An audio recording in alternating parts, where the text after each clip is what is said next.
भगवान शंभ सदाशिव माँ पार्वती को गुरु गीता में कहते हैं, जो शिव है वही गुरु है, जो गुरु है वही शिव है।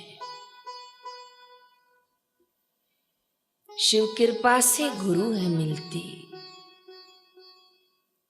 और गुरु कृपा से शिव तत्व से मिलते हैं। जब तक गुरु का ज्ञान जीवन में नहीं होता, ये अल्प बुद्धि का प्राणी इसी विचारों में रहता है कि यहाँ का मंदिर बहुत पुराना है, यहाँ के शिव जी बहुत पुराने प्रतिष्ठित हैं।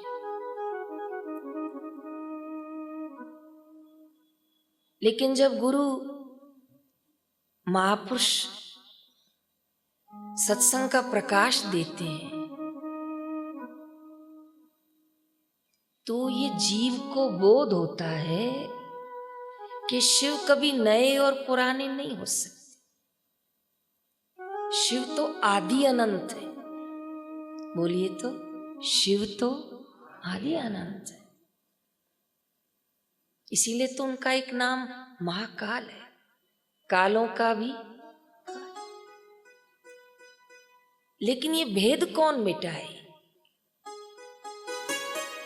ये वेद गुरु की वाणी मिटाए। इसलिए ग्रंथ साहब में लिखा गया, गुरु की वाणी विच गुरु, गुरु की वाणी विच अमृत सारा। जब गुरु अपने ज्ञान का अमृत देते हैं तो जीव को बोध होता है, उसका ज्ञान मिटता है, प्यास बुझी तृप्ति मिली।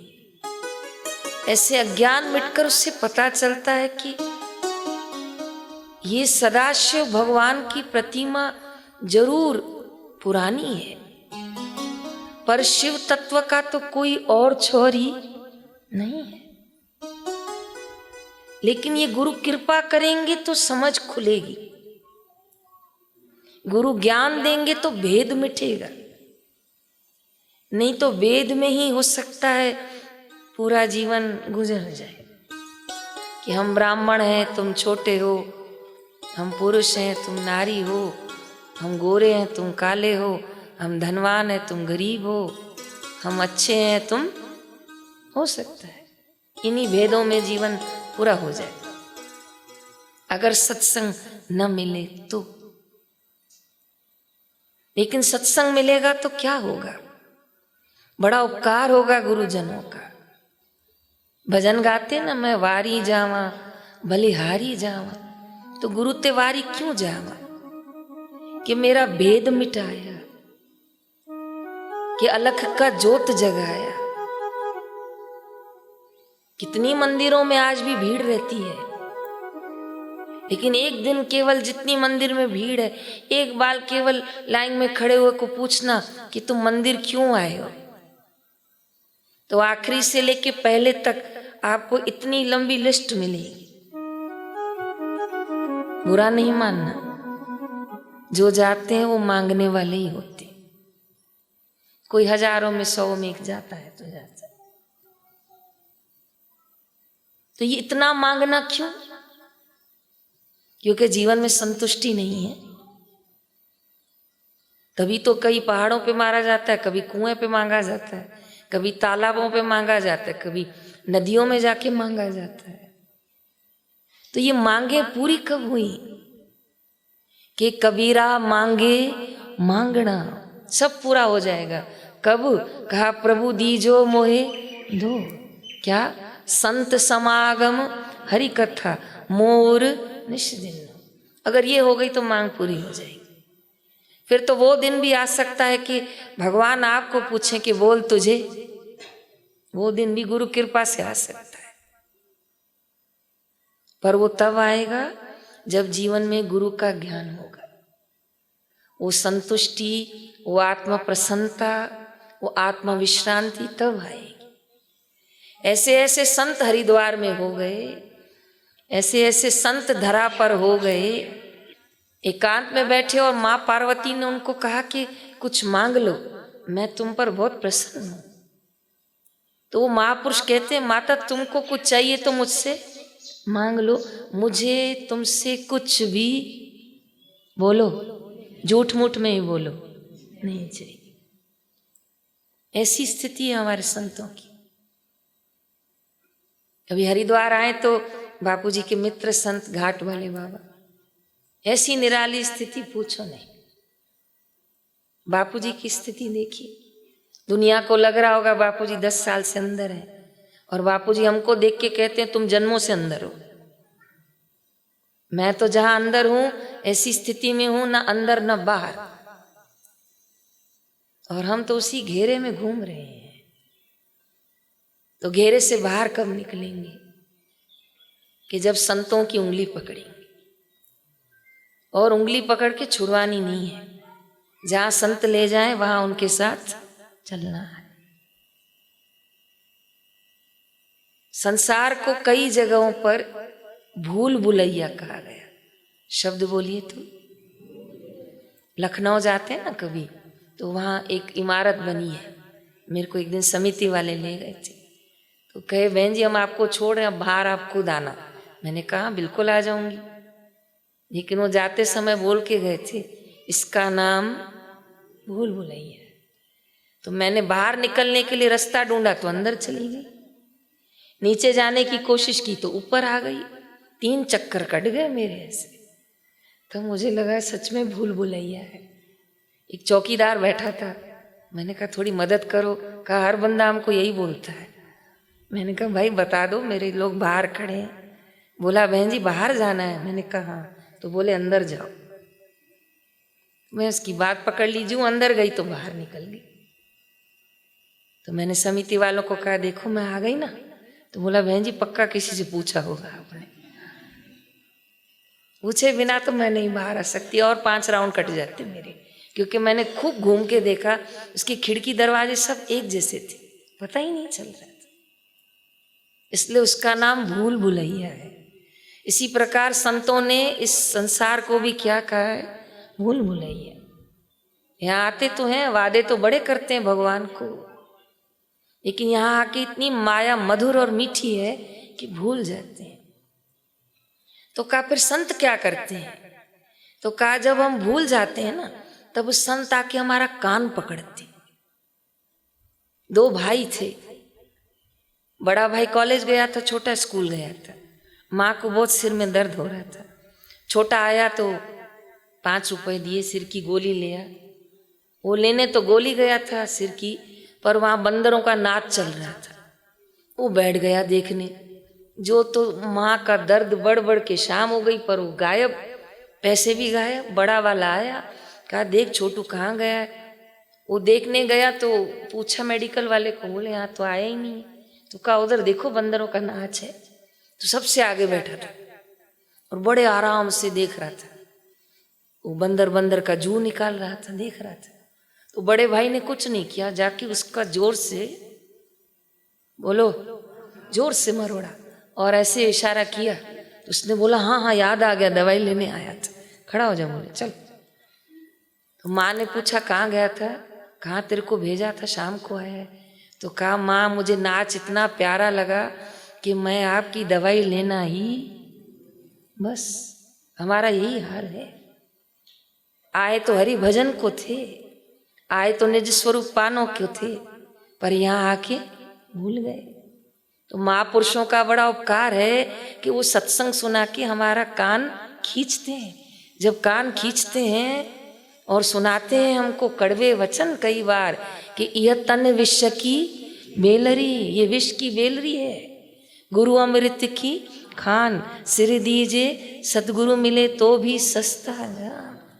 फिर कई बार तो मीठी गाली देते हैं, पड़े मोह के फंद, अब क्या रोवत अंध, अंधा बोलते हैं, बहरा बोलते हैं। तब हमारी आंखें खुलती है, हम अंधे हैं। फिर हाँ पता चलता है हाँ जो देखना चाहिए वो नहीं देख रहे। जिससे दिख रहा है उसको परख नहीं रहे हैं। तब महापुरुष कृपा करते हैं। क्या कृपा करते हैं कि दृष्टि देते हैं। उर्दू भाषा में बोलते हैं कि सदगुरु नूर देना है। क्या देना है? नूर। आंखों में प्रकाश देता है। तो जब प्रकाश आता है तो क्या हो जाता है कि नजर बदली तो नजारे बदले, कश्ती ने बदला रुख तो किनारे बदले। तो ये महापुरुषों का एहसान है, गुरुओं की बड़ी कृपा कि गुरु हमें नूर देते हैं, गुरु हमें प्रकाश देते हैं, हमें सजाग करते हैं। और जब साधक सजाग हो जाता है तो फिर वो संसार में फंसने से बच जाता है। बहुत प्यारा भजन सब लोग गाते हैं ना, मेरा सारा जीवन संवर गया। कहा क्यों? कहा जब सदगुरु ने पकड़ा हाथ मेरा तो मैं गिरते गिरते संभल गया। वरना गिरने के रास्ते तो 100 पड़े हैं, कोई कहाँ उलझाए तो कोई कहाँ उलझाए। लेकिन बापूजी ने हमको बांधा किससे? कहा नियम की डोर से।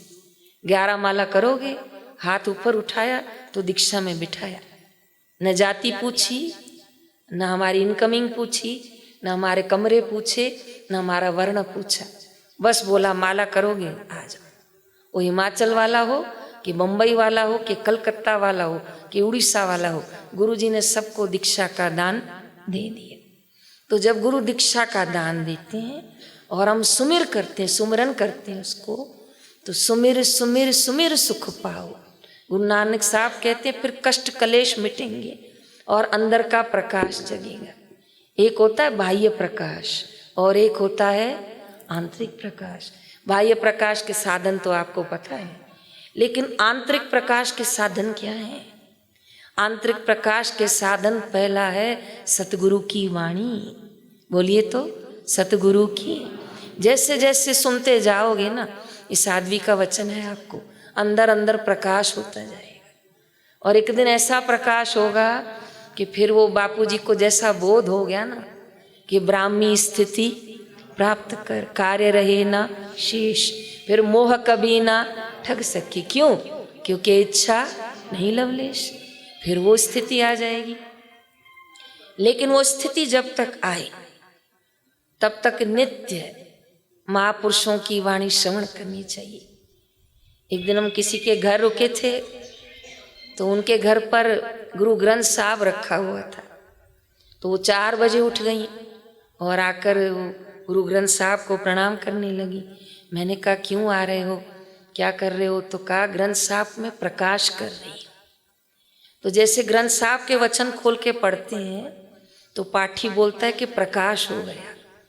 ऐसे जीवन में जब महापुरुषों की वाणी आती है, संतों का सत्संग आता है, ब्रह्म को छू के ब्रह्ममय वचन आते हैं, तो हम अंधकार में फंसे हुए जीवों के हृदय में, बुद्धि में प्रकाश होता है।